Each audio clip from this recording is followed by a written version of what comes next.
ધોરણ 12 માં આજે આપણે ભૂગોળ વિષયમાં પ્રકરણ 1 માનવ ભૂગોળ પરિચયનો અભ્યાસ કરીશું. ધોરણ 11માં આપણે ભૌતિક ભૂગોળનો અભ્યાસ કર્યો છે. ધોરણ 12માં આપણો જે ભૂગોળની શાખા છે એ માનવ ભૂગોળનો આપણે અભ્યાસ કરવાનો છે. ભૂગોળ એક એવો વિષય છે કે જે પૃથ્વીનું પદ્ધતિસરનું અભ્યાસ કરતું વિજ્ઞાન છે અને તે પ્રાકૃતિક વિજ્ઞાન તથા સામાજિક વિજ્ઞાનનો યથાર્થતાને જાણવી એ ઉદ્દેશને લઈને કામ કરતા હોય. જેટલા પણ પ્રાકૃતિક વિજ્ઞાનો છે, જેટલા પણ સામાજિક વિજ્ઞાનો છે એ યથાર્થતાને જાણવા માટે કામ કરે છે. ભૂગોળ યથાર્થતાને સમગ્રતાના સ્વરૂપમાં સમજાવવાનો પ્રયત્ન કરે છે. ભૂગોળ કોઈ એક બ્રાન્ચને લઈને કામ નથી કરતું કે કોઈ એક પાસાને લઈને કામ નથી કરતું. એ સમગ્રતાને ધ્યાનમાં લઈ અને પોતે કામ કરતું હોય છે. ભૂગોળ એની જ્ઞાનને બે અભિગમથી આપણે પ્રાપ્ત કરી શકીએ છીએ. ભૂગોળ વિષયને તમારે સમજવો હોય તો તમારે બે અભિગમ દ્વારા એને સમજવો પડે. એક છે પદ્ધતિસર અભિગમ અને બીજો છે પ્રાદેશિક અભિગમ. આ બંને અભિગમો એ હ્યુમન જ્યોગ્રાફી સાથે એટલે કે માનવ ભૂગોળ સાથે એ જોડાયેલી છે. માનવી એ કેવી રીતે પ્રકૃતિ સાથે જોડાયેલો છે અને માનવી અને પ્રકૃતિ વચ્ચે જે આંતર સંબંધો છે એના કારણે જે પરિવર્તનશીલ પ્રક્રિયા થાય છે, કારણ કે માનવી એ પ્રકૃતિના ઘટકોનો ઉપયોગ કરે છે પોતાના જીવન વ્યવહારમાં અને તેના કારણે માનવી એક નવું કલ્ચર, એક નવી સંસ્કૃતિ ઊભી કરે છે જેને આપણે સાંસ્કૃતિક લાક્ષણિકતાઓ તરીકે ઓળખીએ છીએ.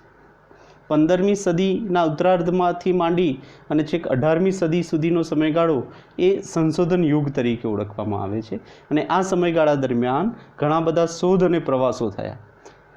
જુદા જુદા પ્રદેશોની વિસ્તૃત માહિતી એ સાહસિકોએ સંશોધનકારોએ એકત્રિત કરી. નકશા નિર્માણ કાર્યનો વિકાસ થયો.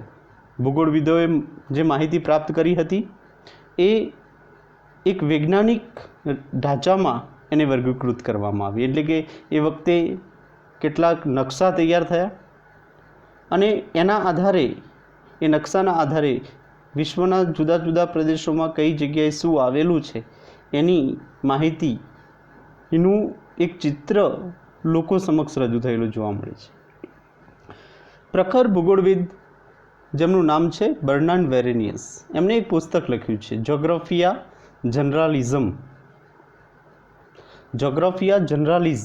આ જે પુસ્તક છે એ પુસ્તકમાં એમણે ભૂગોળના બે વિભાગ દર્શાવ્યા છે. એક છે સામાન્ય ભૂગોળ અને બીજી છે વિશિષ્ટ ભૂગોળ. સામાન્ય ભૂગોળમાં સમગ્ર પૃથ્વીનો એક એકમ તરીકે સ્વીકારીને તેની લાક્ષણિકતાઓનો અભ્યાસ થાય છે અને વિશિષ્ટ ભૂગોળમાં જુદા જુદા પ્રદેશો અને તેના માનવીનો અભ્યાસ કરવામાં આવે છે. પૃથ્વી પર માનવ જીવન ક્રમશઃ વિકાસ થયો છે. તબક્કાવાર માનવ જીવનનો વિકાસ થયો છે.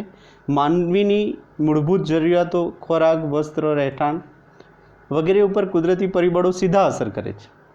તમે જોશો કે માનવ અને કુદરતી પરિબળો એ એકબીજા સાથે ચાલે છે. જેવા કુદરતી પરિબળો હોય એવી રીતે માનવી પોતાનું જીવન વ્યતીત કરે છે અને એટલા માટે જ આપણે ભૂગોળ વિષયના કેન્દ્ર સ્થાને આપણે માનવને મૂકીએ છીએ. માનવીના નિવાસસ્થાનના વિસ્તારના આધારે તેની પ્રવૃત્તિ નક્કી થાય છે. ક્યાં રહે છે માનવી અને એના આધારે એની પ્રવૃત્તિ નક્કી થાય છે. મેદાની વિસ્તારમાં વસતો માનવી હોય તો ખેત પ્રવૃત્તિ કરે છે. જંગલમાં વસતો માનવી હોય તો એ જંગલોની આડપેદાશ એકત્રિત કરવાનું કામ કરે છે. સમુદ્ર કિનારે વસતો માનવી મત્સ્ય પ્રવૃત્તિઓ કરે છે અને આ રીતે માનવી અને પર્યાવરણ વચ્ચે આંતર સંબંધ રહેલો છે. અને આ આંતર સંબંધ જે માનવી અને પ્રકૃતિ વચ્ચે છે એનો જો અભ્યાસ કરવો હોય તો એ અભ્યાસ કરવાનું કામ એ માનવ ભૂગોળ કરતું જોવા મળે છે. વેરેનિયસે આ બાબતને ધ્યાનમાં રાખી અને જે માનવ ભૂગોળ છે એ માનવ ભૂગોળને એના વિષય વસ્તુને 3 વિભાગમાં વર્ગીકૃત કરેલું જોવા મળે છે. એક છે ખગોળ વિષયક લાક્ષણિકતાઓ એની, બીજી છે સ્થળીય લાક્ષણિકતાઓ અને ત્રીજી છે માનવીય લાક્ષણિકતાઓ. ભૂગોળ એક સંકલિત વિષય છે અને જેને ઇન્ટરગ્રેટિવ, આનુભાવિક, ઇમ્પેરિકલ, વ્યવહારિક અને પ્રેક્ટિકલ વિજ્ઞાન છે. એટલે ભૂગોળમાં આ બધું જોવા મળે. સંકલિતતા જોવા મળે, આનુભાવિક જોવા મળે, જે અનુભવેલું હોય એનું વર્ણન હોય, અને વ્યવહારમાં હોય જ. ભૂગોળ પૃથ્વી સપાટી પર આવેલા વિભિન્ન તત્વો, જેટલા પણ પૃથ્વી સપાટી ઉપર આવેલા તત્વો છે, એલિમેન્ટ છે, અને એના પાસા, એના આસ્પેક્ટ છે, એ માનવના સંદર્ભમાં અભ્યાસ કરે છે કે પૃથ્વી ઉપર આવેલું આ જે તત્વો છે એના તત્વોથી માનવ જીવન ઉપર શું અસર થાય છે, એનો અભ્યાસ એ ભૂગોળમાં થતો જોવા મળે છે. અને એટલા માટે જ પૃથ્વી સપાટી ઉપરથી પ્રાપ્ત થતા તત્વોની તેમની ઉત્પત્તિના આધારે બે વિભાગમાં વિભાજિત કરવામાં આવે છે. એક કહેવામાં આવે છે પ્રાકૃતિક અથવા તો ભૌતિક તત્વો, કે જે કુદરત દ્વારા નિર્માણ પામ્યા છે એવા પ્રાકૃતિક તત્વો અને ભૌતિક તત્વો, અને બીજા જે તત્વો છે તેને કહેવામાં આવે છે માનવીય અથવા તો સાંસ્કૃતિક તત્વો. આ તત્વોના આધારે ભૂગોળની બે શાખાઓ પાડવામાં આવી છે. એક પ્રાકૃતિક ભૌતિક ભૂગોળ, ફિઝિકલ જ્યોગ્રાફી, જે આપણે ભણ્યા 11મા ધોરણમાં, અને બીજી છે માનવ ભૂગોળ, જેને કહેવામાં આવે છે હ્યુમન જ્યોગ્રાફી, જેને આપણે 12મા ધોરણમાં ભણવાની છે. 19મી સદીમાં પ્રાકૃતિક ભૂગોળ અને ભૂસ્વરૂપીય ભૂગોળ નામની શાખાઓનો વિકાસ થયો, પરંતુ તેની પ્રતિક્રિયા રૂપે કેટલાક ભૂગોળવિદોએ માનવી અને પર્યાવરણ વચ્ચેના પારસ્પરિક સંબંધોના અભ્યાસને ખૂબ જ મહત્ત્વ આપ્યું. એટલે 19મી સદી એ પ્રાકૃતિક ભૂગોળ અને ભૂસ્વરૂપીય ભૂગોળ નામની શાખાઓનો ઉદ્ભવ થયો. એટલે પ્રકૃતિ વિશેની વાતો એ સમયગાળામાં ભૂગોળવિદોએ ભણવાની શરૂઆત કરી. અને એમાં શું છે તો માનવી અને પર્યાવરણ વચ્ચેનો પારસ્પરિક સંબંધનો અભ્યાસ કરવા લાગ્યા. પરિણામે માનવ સાથે પ્રકૃતિ જોડાવાના કારણે એક નવો વિષય જે ઉદ્ભવ પામ્યો તેને કહેવામાં આવે છે માનવ ભૂગોળ. આ માનવ ભૂગોળ એ ભૂગોળની એક શાખા બની. કેમ? કારણ કે માનવીના ઘર તરીકે આપણે પૃથ્વીનો અભ્યાસ કરીએ છીએ, અને એ માનવ ભૂગોળનું પ્રથમ સ્ટેપ સોપાન છે. માનવ ભૂગોળ 3 બાબતોના અભ્યાસને મહત્ત્વ આપે છે. પહેલી બાબત છે તે છે પ્રાકૃતિક તત્વો અને જગત વચ્ચેનો સંબંધ, જે પ્રાકૃતિક તત્વો છે અને જગત વચ્ચેનો શું સંબંધ છે. બીજી બાબત માનવ પ્રવૃત્તિઓનું સ્થાનિક વિતરણ અને તેની પ્રવૃત્તિઓ થવા પાછળના કારણો. માનવ પ્રવૃત્તિઓ કરી રહ્યો છે, ખેતી કરે છે, ઉદ્યોગમાં કામ કરે છે, કે બીજી પ્રવૃત્તિ કરે છે, એ પ્રકૃતિ સાથે જોડાયેલી પ્રવૃત્તિ હશે, અને એ સ્થાનિક વિસ્તાર પ્રદેશ પ્રમાણે જુદી જુદી જોવા મળશે. અને ત્રીજી બાબત વિશ્વના જુદા જુદા પ્રદેશોમાં સામાજિક અને આર્થિક ભિન્નતાઓનો અધ્યયન. તમે વિશ્વના જુદા જુદા પ્રદેશોમાં સામાજિક અને આર્થિક બાબતોનો અભ્યાસ કરો તો એ આપણને ખબર પડે કે ભાઈ પ્રકૃતિની સીધી અસર એ માનવ ઉપર પડી છે. એની આર્થિક પ્રવૃત્તિઓ, એની આર્થિક સંપન્નતા અને એની સામાજિક સંપન્નતા, એની ઉપર સીધી પ્રકૃતિની અસર જોવા મળે છે. માનવી બધી જ વિકાસાત્મક ગતિવિધિઓ પર ભૌતિક પર્યાવરણની અસર થાય છે. વિકાસાત્મક માનવીની જેટલી પણ વિકાસાત્મક ગતિવિધિ છે એના ઉપર ભૌતિક પર્યાવરણની અસર થાય છે. એટલે માનવી વિકાસ સાધી રહ્યો છે તો એને ક્યાંક ને ક્યાંક પર્યાવરણ અસર કરે છે. માનવી એ વિકાસ સાધી નથી રહ્યો તો ક્યાંક ને ક્યાંક ભૌતિક પર્યાવરણ એના પ્રતિકૂળ છે, એના અનુકૂળ નથી. એટલા માટે જ ભૌતિક પર્યાવરણ સાથે અનુકૂલન સાધીને સાંસ્કૃતિક પર્યાવરણની રચના એ માનવ કરતો હોય છે. એટલે માનવ એ પ્રાકૃતિક કે ભૌતિક પર્યાવરણ સાથે એ શું કરે છે? એ અનુકૂલન સાધે છે, એને એડજસ્ટમેન્ટ કરે છે, અને એ દ્વારા એ પોતાના સાંસ્કૃતિક પર્યાવરણની રચના કરે છે. એટલે કે પોતાનું જે નિવાસસ્થાન છે એ બનાવે છે, રોડ બનાવે છે, રસ્તા, પરિવહન, આવા બધા જ સાંસ્કૃતિક તત્વોનું નિર્માણ થાય છે. આમ માનવ અને પર્યાવરણ વચ્ચેના આંતર સંબંધો એ ગતિશીલ છે. માનવ અને પર્યાવરણ વચ્ચેના સંબંધો એ ગતિશીલ છે, ગત્યાત્મક છે, ડાયનામિક છે, કારણ કે એ સતત બદલાયા કરે છે. આજે પર્યાવરણ અને પ્રકૃતિ જે માનવીને અડચણરૂપ બનતી હોય, કાલે માનવી એના ઉપર પોતે એડજસ્ટમેન્ટ કરી, અનુકૂલન સાધી કે સમાયોજન સાધી અને એના ઉપર વિકાસ પણ કરી શકે છે. એટલે એ બંને વચ્ચેનો જે સંબંધ છે એ કેવો છે? ગતિશીલ, ગત્યાત્મક જોવા મળે છે. પ્રાકૃતિક તત્વો અને માનવ જગત વચ્ચેનો સંબંધ એ સાંસ્કૃતિક પર્યાવરણ, ઉદ્ભવ થવાના કારણો, વિશ્વના જુદા જુદા પ્રદેશોની સામાજિક અને આર્થિક ભિન્નતાઓ, માનવીની સાંસ્કૃતિક અને આર્થિક પ્રવૃત્તિઓ વગેરે પાસાઓનો અભ્યાસ એ માનવ ભૂગોળમાં થાય છે. પ્રકૃતિ અને માનવ અવિભાજ્ય તત્વો છે, એને આપણે અવિભાજ્ય છે, બંનેનું વિભાજન ન કરી શકીએ. કેમ કે પ્રકૃતિ અને માનવ એકબીજા સાથે ચાલે છે. કેમ કે પ્રકૃતિનું બાળક છે માનવ. બંનેને સમગ્રતાની દ્રષ્ટિએ સમજવાનો પ્રયત્ન માનવ ભૂગોળમાં કરવામાં આવે છે. બંનેને સમગ્ર દ્રષ્ટિથી જોવાનું કામ એ ભૂગોળ કરતું જોવા મળે છે. અને એટલા માટે પ્રસિદ્ધ ફ્રેન્ચ ભૂગોળવેત્તા જીન બ્રુન્સે માનવ ભૂગોળની વ્યાખ્યા આપતા કહ્યું છે કે માનવ ભૂગોળ એવા બધા જ તત્વોનો અભ્યાસ કરે છે જે માનવીની પ્રતિક્રિયા દ્વારા પ્રભાવિત થાય છે. એટલે માનવ ભૂગોળ એવા બધા જ તત્વોનો અભ્યાસ કરશે કે જે એ પછી તત્વો પ્રકૃતિના તત્વો, પર્યાવરણ, અને એ તત્વો ઉપર માનવીની ક્રિયા અને પ્રતિક્રિયાની જે અસર થાય છે એ બધાનો જ અભ્યાસ એ કોણ કરે છે? તો માનવ ભૂગોળ કરતું જોવા મળે છે. એમાં માનવ ભૂગોળ જે અભ્યાસ કરે છે એમાં એની વ્યાખ્યાઓના આધારે આપણે એના અભ્યાસને વધુ સરળતાથી સમજી શકીએ છીએ. પહેલી વ્યાખ્યા છે ફ્રેડરિક રેટઝેલ. ફ્રેડરિક રેટઝેલે કહ્યું છે કે માનવ સમાજ અને પૃથ્વીના પ્રાકૃતિક તત્વો વચ્ચેના સંબંધોનું સંયોજિત સિન્થેટિક્સ અધ્યયન એટલે કે માનવ ભૂગોળ, એવું ફ્રેડરિક રેટઝેલે કીધું છે. ફ્રેડરિક રેટઝેલ આપણને કહે છે કે માનવ સમાજ, પહેલું આવે છે માનવ સમાજ અને પૃથ્વીના પ્રાકૃતિક તત્વો વચ્ચેના સંબંધોનું સંયોજિત જે અધ્યયન છે એને આપણે માનવ ભૂગોળ તરીકે ઓળખીએ છીએ. ત્યારબાદ બીજી વ્યાખ્યા આપી છે કુમારી એલેન સી સેમ્પલની. એમણે કીધું છે કે માનવ ભૂગોળ એ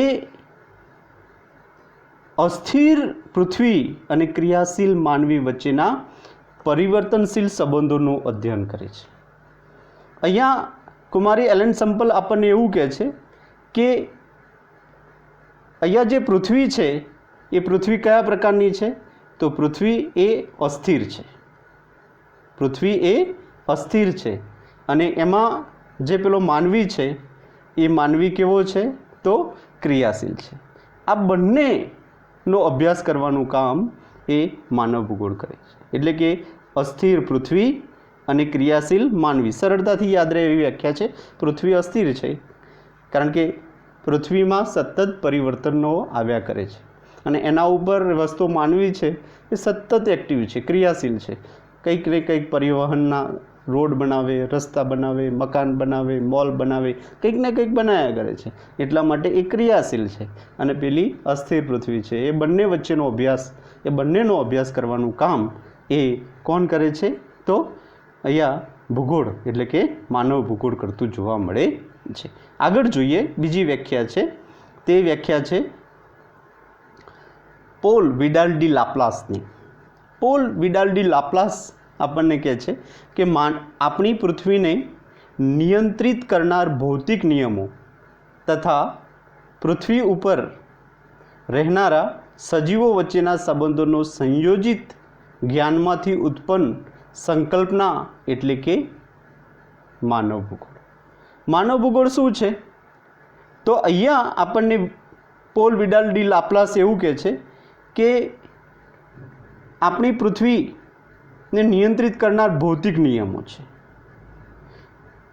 અને પૃથ્વી ઉપર રહેનાર જે સજીવો છે એ સજીવો વચ્ચેના જે આંતર સંબંધો, એ બંને વચ્ચેના આંતર સંબંધો એક સંયોજિત જ્ઞાનથી એક સંકલ્પના ઉત્પન્ન થાય છે. એને આપણે માનવ ભૂગોળ તરીકે ઓળખીએ છીએ. અને આગળની વ્યાખ્યા જે છે તે છે એલ્સવર્ડ હેડિંગ્ટન. એલ્સવર હેડિંગ્ટન એવું કહે છે કે ભૌગોલિક પર્યાવરણ તથા માનવીની ક્રિયાઓનો પરસ્પર સંબંધોનો અભ્યાસ એટલે માનવ ભૂગોળ. ભૌગોલિક પર્યાવરણ અને માનવીની ક્રિયાઓનો પરસ્પર સંબંધ છે, એ બંને વચ્ચેનો શું છે? પરસ્પર સંબંધ છે. એનો અભ્યાસ કરતું જે વિજ્ઞાન છે એને આપણે માનવ ભૂગોળ તરીકે ઓળખીએ છીએ. ભૌગોલિક પર્યાવરણમાં બધી બાબતો આવી જાય, બધા પ્રાકૃતિક તત્વો આવી જાય. એમાં જમીન આવે, ભૂપૃષ્ઠ આવે, દરિયો આવે, એની આબોહવા આવે, આ બધું જ ભૌગોલિક પર્યાવરણ. અને માનવીની ક્રિયા, એ બંને વચ્ચેના સંબંધોનો અભ્યાસ એ માનવ ભૂગોળ કરે છે. હવે એરિસ્ટોટલ, બકલ, હમ્બોલ્ટ, રીડર વગેરે વિદ્વાનોએ ઇતિહાસ ઉપર ભૂમિના પ્રભાવને મહત્ત્વ આપ્યું છે કે ઇતિહાસ ઉપર ભૂમિનો પ્રભાવ રહેલો છે. ત્યારબાદ રેડઝેલ અને કુમારી એનેલ સેમ્પલ એ ભૌતિક પર્યાવરણ માનવ ક્રિયાઓને કેવી રીતે પ્રભાવિત કરે છે તે સમજાવ્યું છે. આ બંને જે ભૂગોળવિદો છે, બંને શાખાના ભૂગોળવિદો, એ જુદી જુદી વાત કરે છે. રેડઝેલ અને કુમારી એલેન સેમ્પલ કહે છે કે ભૌતિક પર્યાવરણ માનવ ક્રિયાઓ ઉપર કેવી રીતે પ્રભાવિત કરે છે. એટલે ત્યાં ભૌતિક પર્યાવરણને માનવની ક્રિયાઓ ઉપર અસર બતાવી છે. અને એરિસ્ટોટલ, બકલ અને હમ્બોલ્ટ એવું કહે છે કે ઇતિહાસ ઉપર ભૂમિનો પ્રભાવ. ઓકે, તો બંનેની જે બંને ભૂગોળવિદતાઓ છે એમને વાત કરી છે જુદી જુદી રીતે. અને એ બધા જે ભૂગોળવિદતાઓ છે એ માનવ ભૂગોળ ઉપર એમનું ખેડાણ જોવા મળે છે. હેડિંગ્ટન સમાજ, સંસ્કૃતિ અને ઇતિહાસ ઉપર આબોહવાના પ્રભાવને સમજાવ્યું છે. હેડિંગ્ટન એ સમાજ, સંસ્કૃતિ અને ઇતિહાસ ઉપર આબોહવાના પ્રભાવને સમજાવ્યું છે. હેડિંગ્ટન એનાથી આગળ જાય છે. એમણે એવું કીધું કે ભાઈ સમાજ અને સંસ્કૃતિ અને ઇતિહાસ ઉપર આબોહવાનો પ્રભાવ છે જ.